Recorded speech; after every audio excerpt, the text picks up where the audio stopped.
call came on a Tuesday morning, right in the middle of me trying to figure out whether my left knee would cooperate enough to get me down the porch steps to check the mail. My phone doesn't ring much these days. Most people my age have figured out that I prefer a text. Or better yet, nothing at all. So when it lit up with a number I didn't recognize, a 404 area code, Atlanta, I almost let it go to voicemail. I didn't. My name is Loretta Simmons. I'm 63 years old. I live alone in a 3-bedroom house in Columbus, Ohio that I bought with my own money, decorated with my own taste, and have never once had to ask permission to exist in. I say that now because for a long time I didn't have any of those things. Not the house, not the money, not even the right to my own name without someone else's version of it, hanging over me like a weather system that wouldn't clear. The voice on the other end of that call was my son's. I hadn't heard from Nathan in 4 years. I need to go back.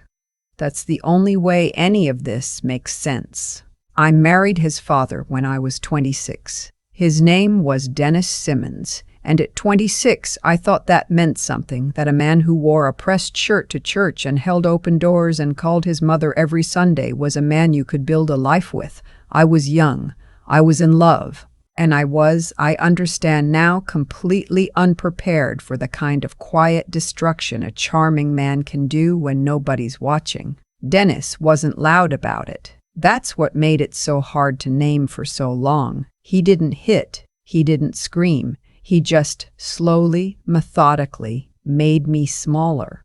He questioned every decision I made. He turned his mother and his 2 sisters against me before our first anniversary. He told Nathan, from the time Nathan was old enough to process language, that I was unstable, emotional, unreliable. He said it softly, the way you'd explain a medical condition. Your mother has a hard time with things, son. You can't always count on what she says. I didn't know he was saying these things until it was too late. When Nathan was 11, I found out Dennis had been draining our joint account, not all at once, slowly, over 2 years. Small transfers to an account I didn't know existed. When I confronted him, he looked at me with such calm patience that I almost believed I was the problem. You've always been anxious about money, Loretta. You misread the statements. Let me show you. I didn't misread anything. I filed for divorce at 41. It was the hardest and most necessary thing I'd ever done. In the state of Ohio, marital assets are divided equitably, and on paper that sounds fair. In practice, when your husband has a brother who's a CPA and a lawyer friend from college who owes him a favor, fair is a word that gets stretched until it doesn't mean anything. I walked out of that marriage with my car, my personal savings, which Dennis had already worked to minimize, and a 15-year-old son who looked at me like I was a stranger who'd moved into his house while the real family was away. Dennis had been very busy those last 4 years of our marriage. I won't pretend I handled those first years cleanly. I was angry. I was broken away. That felt shameful at 60, but was just the reality of starting over at 41 with a resume that had a 12-year gap because I'd spent that time raising a child and supporting a husband's career. I got a job doing accounts payable at a logistics company in Dublin, Ohio. It wasn't glamorous. I ate a lot of soup. I drove a 2004 Honda Civic with a passenger window that didn't roll all the way down. Nathan came to stay with me on alternating weekends as per the custody agreement, but by the time he was 16, he'd stopped coming. Not with any confrontation, he just started having reasons.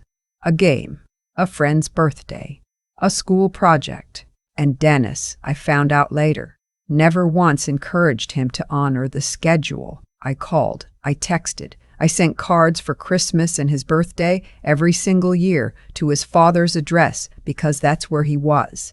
Some of them came back. Most didn't. I don't know which ones he read.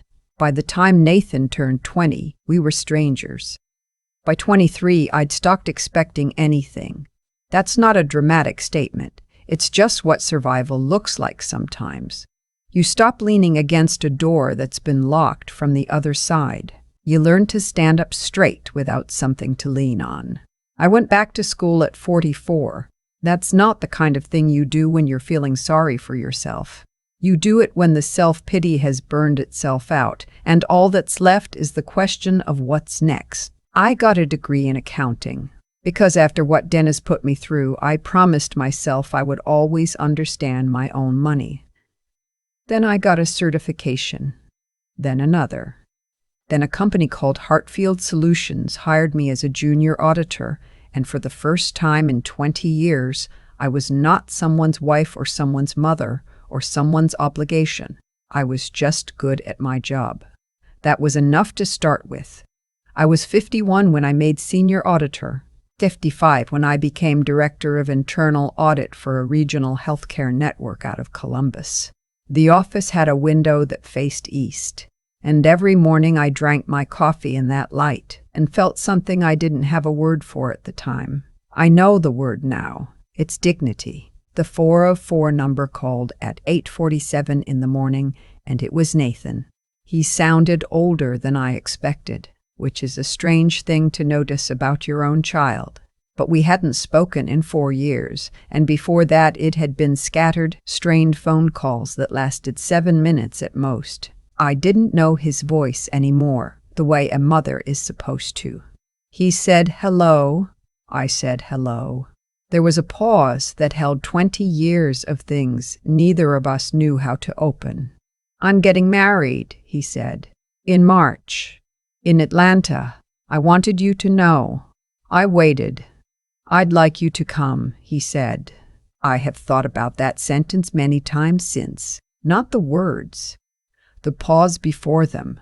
The specific texture of that pause, like he was picking something up that was heavier than he'd expected. I said I was glad he was getting married. I asked her name. He said Priya. I said that was a beautiful name and I meant it. Then I said I would think about coming and let him know. We hung up after 11 minutes. I sat in my kitchen for a long time after that. The mail could wait. I might have gone and left it at that. Just a mother showing up quietly to the back of a church, keeping herself small so as not to cause a scene. That was my first instinct.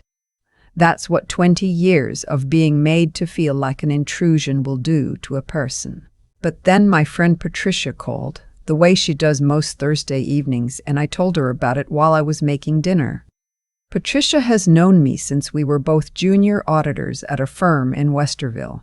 She is one of the few people on earth who is allowed to tell me hard things. Did he send a formal invitation? She asked. I told her he'd emailed it 2 days later. Save the date, plus details. A venue in Buckhead, the kind of place that has a name instead of an address. Loretta, she said. Did he call Dennis's family? I didn't know. So I asked around. It took 3 phone calls to find out that Dennis's sister Barbara had known about the engagement for 8 months, that Nathan had celebrated at a dinner in Marietta with Dennis, Barbara, her husband, their kids, Dennis's girlfriend, and her 2 children. Nobody called me.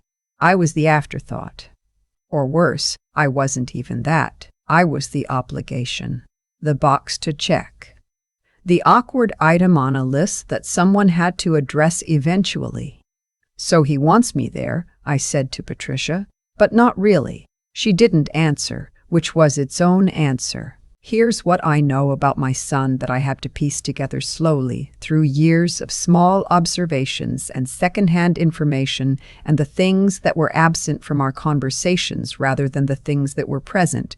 Nathan is not a cruel person. He is a person who was handed a version of me before he was old enough to question it, and he built his whole understanding of himself around that version. His love for his father, his closeness with that family, his distance from me. None of it was chosen freely. It was inherited, the way you inherit a posture or a fear of something you can't name. But he was 31 years old. Not 11, not 15. At 31, You have had time to ask questions. You have had time to look at the woman who sent you birthday cards every year for 15 years and wonder, just once, if maybe the story you were told had a few pages missing. He hadn't wondered. And now he wanted me to come to his wedding and sit in the back and be grateful for the invitation. I thought about it for 3 weeks. Then I called my travel agent. I should explain something. Over the past several years, through disciplined saving and some careful investments that a very good financial advisor helped me understand, I had done well. Not famous person well, not private island well, but the kind of well that means you can make choices without checking your bank account first. That kind of well, at 63, after the years I had been through, felt like the most profound thing I had ever accomplished. I had a friend in Atlanta, Darlene, who I'd met at a conference in Charlotte 7 years ago and had stayed close with since. Darlene had connections in that city the way old Atlanta families do. Deep ones. The kind that open doors. When I told her what I was thinking, she laughed for about 30 seconds straight. "Oh, Loretta," she said, "let me make some calls." The wedding was on a Saturday, the 15th of March. The venue was a restored estate in Buckhead, the kind with a circular drive and a stone fountain and men in uniform standing at the entrance. It was the sort of place that announces, from the moment you pull up, that someone has worked hard to impress someone else. I arrived in a black Cadillac Escalade ESV, hired through a private car service Darlene recommended. My driver's name was Marcus, and he had the quietly professional manner of someone who understood exactly what kind of entrance was being made. 2 of Darlene's associates, a woman named Celestine and her colleague, accompanied me. They were not bodyguards in the theatrical sense. They were well-dressed, composed professionals who walked alongside me with the quiet authority of people who are accustomed to protecting something worth protecting. I wore a champagne-colored suit, not white. I have manners. But champagne, tailored, with a single strand of pearls my mother left me. I had my hair done on Friday at a salon on Peachtree that charged more than my first week's salary at the logistics company in Dublin. I looked exactly how I felt, which was like a woman who had built something from nothing and had no remaining interest in pretending otherwise. Marcus opened the door. I stepped out. I saw Nathan before he saw me. He was standing near the fountain with a group of men in gray suits. His groomsmen, I assumed. He was laughing at something someone had said, and for a split second, unguarded, he looked like the 11-year-old boy who used to fall asleep on my couch, watching baseball with the volume too low. That part still lives in me somewhere. I don't think it ever leaves. Then he turned. I watched it happen. The recognition, the recalibration, the series of small adjustments crossing his face the way weather changes over a flat stretch of land. His eyes went from my face to the car to the women beside me and back to my face. The man standing next to him said something. Nathan didn't respond. He walked toward me, and I stood still and let him come. "Mom," he said. That one word had more in it than our entire phone call. "Nathan," I said. He looked at me the way you look at something you thought you had memorized and are now realizing you had wrong. Then he said very quietly, "You look incredible." I thanked him. I told him congratulations. I told him his bride was lucky. I said all of it warmly and meant some of it genuinely, and gave him nothing that he could use as a foothold to stand on. His Aunt Barbara appeared at some point, Dennis's sister, the one who had been at every family dinner for 8 months, the one who had helped Dennis build the case against me for 15 years. She looked at me the way people look at something they plan to have power over and suddenly don't. I smiled at her pleasantly and moved toward the entrance with Celestine at my side. The reception was held in a garden ballroom with high ceilings and long tables covered in white linen. The room had probably 200 people in it. I knew no one except what I could infer from context. which meant I had the particular kind of freedom that comes from having absolutely nothing to protect in a room. I was seated at a table near the back. I noticed this. I absorbed it.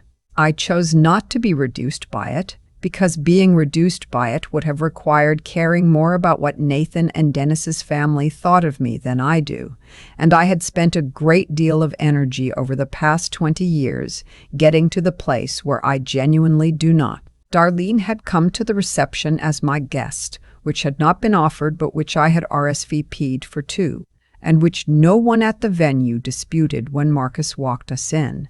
She was good company. We drank the champagne, which was excellent, and she told me about her granddaughter, and I told her about a new client my team had just brought on, and we were having, by any objective measure, a better time than most people in that room. Dennis was there.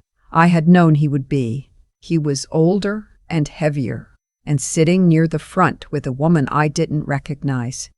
He saw me once, across the room, and I watched him decide very quickly to look somewhere else.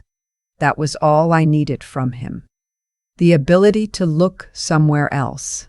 After everything, the drained accounts, the legal maneuvering, the slow and patient work of turning my son against me, the fact that Dennis Simmons had to look somewhere else when he saw me was sufficient.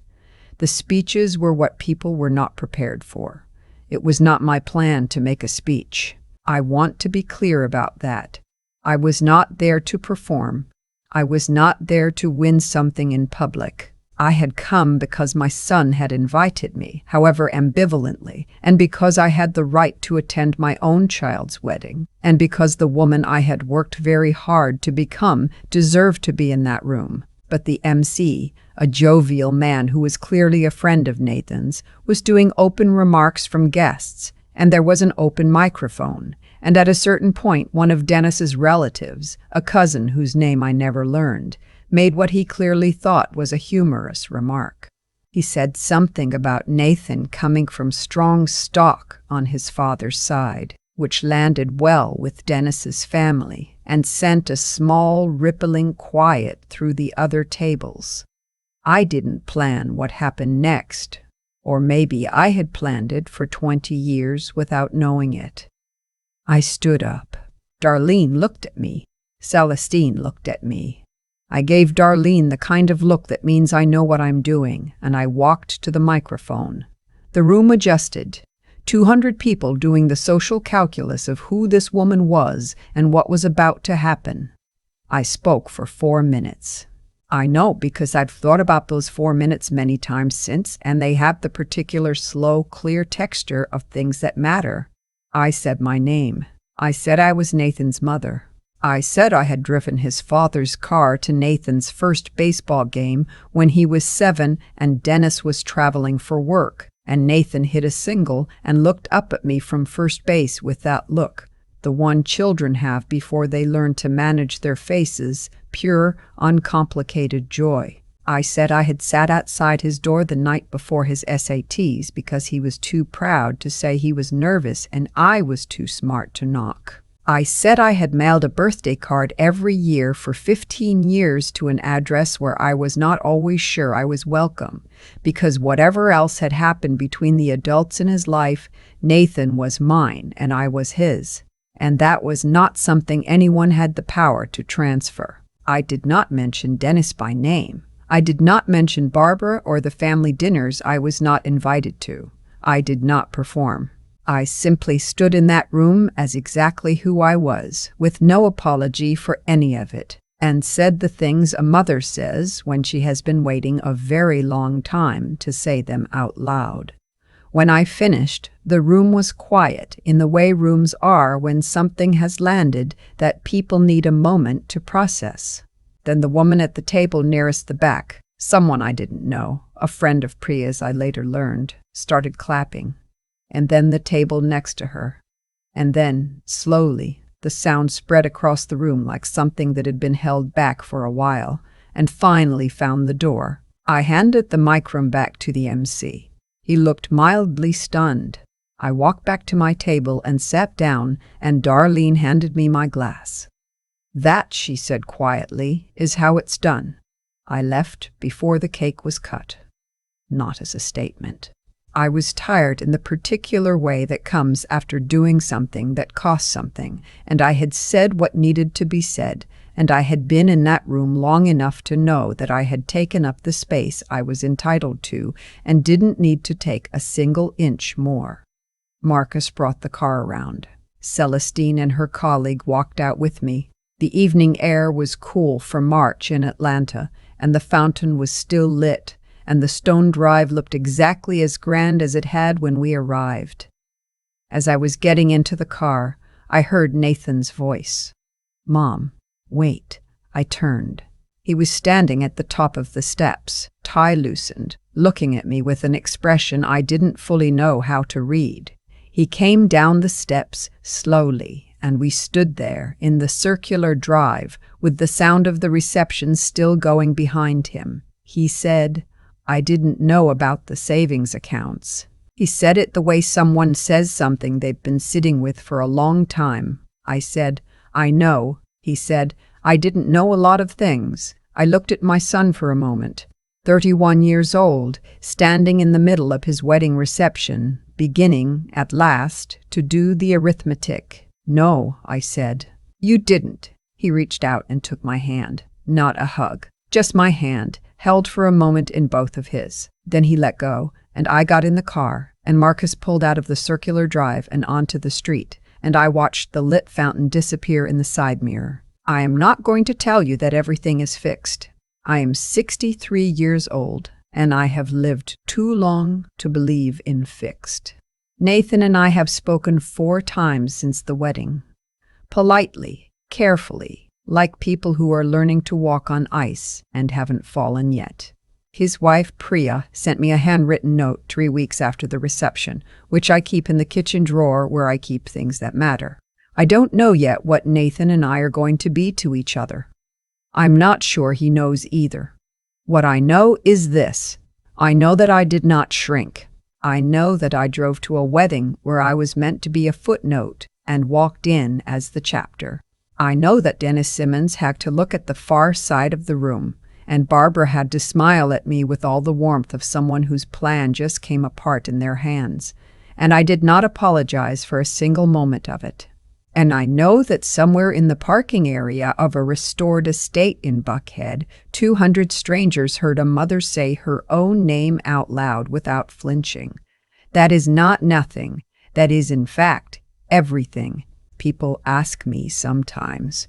Women my age, women who have been through variations of the same story, whether I regret the years I spent angry, the years I spent staring at my phone waiting for a call that didn't come, the years I spent being the woman Dennis described instead of the woman I actually was. I don't answer that question easily. Regret is complicated when the years you might regret are also the years that built you.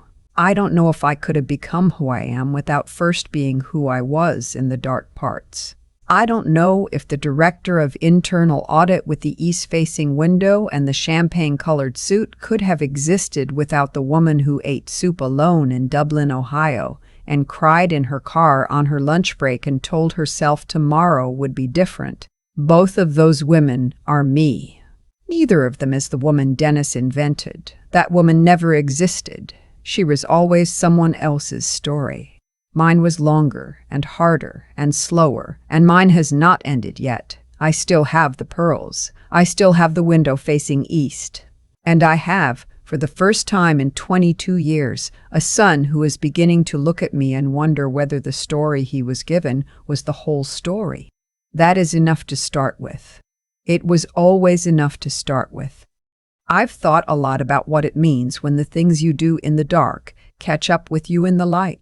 Not in any cosmic mystical sense, just in the plain, observable way that actions have weight, and weight has a way of landing somewhere eventually. Dennis spent years building a version of me that served his purposes. He needed me small so he could seem large. He needed Nathan to see me as unstable, so that Dennis himself could be the steady one, the reliable one, the parent worth keeping. That took work. Real, sustained, deliberate work. Lies don't maintain themselves. Someone has to keep telling them. And for a while, it worked exactly the way Dennis intended. But here's the thing about a structure built on falsehood. It requires constant maintenance. The moment you stop tending it, the cracks start showing. Nathan was 31 years old, standing in a circular drive in Buckhead, telling me he hadn't known about the savings accounts, and what I heard underneath that sentence was, "I've been asking questions, and the answers I'm getting don't match the story I was given." That's not magic. That's just time doing what time does. And my part in it, the part I had to earn the hard way, was becoming someone whose presence made the lie harder to sustain. Not louder, not angrier, just undeniably, visibly real. When I walked out of that car in my champagne suit with my mother's pearls, I wasn't performing. I was just showing up as the full version of myself, and that full version didn't match the diminished, unstable woman Dennis had spent 15 years describing. Those two things cannot occupy the same space. Eventually, one of them has to give. Resilience is not a feeling. I want to be clear about that, because people use that word like it describes an emotion. Like one day you wake up feeling resilient, and that's what carries you through. That is not how it works. Resilience is a series of choices made on days when you don't feel anything good at all. It's the choice to go back to school at 44 when you're tired and broke and not at all sure it will matter. It's the choice to send a birthday card to an address where you're not sure you're welcome because the alternative, giving up on your own child, is not something you're willing to do. It's the choice to show up to a room full of people who expected you to be less than you are and to simply not cooperate with that expectation. What I know, standing on the other side of everything that happened, is that the most ethical thing I did was refuse to become what was said about me. Dennis called me unstable, so I built stability. He called me unreliable, so I built a career on precision and accountability. He tried to make me a footnote, so I built a life full enough to fill its own chapter. That's not revenge. That's integrity. The distinction matters. And Nathan, my son, who is still figuring out how to hold the truth alongside everything he was taught, he is learning something too. He's learning that a person can be wrong about someone they love, and that being wrong doesn't have to be the end of the story. That takes its own kind of courage. The courage to revise. To say, I had incomplete information and I acted on it, and now I have more. What he does with that is his to decide. What I did with mine was show up, in a champagne suit, with my mother's pearls, without apology. That is the whole lesson, and it's mine to keep.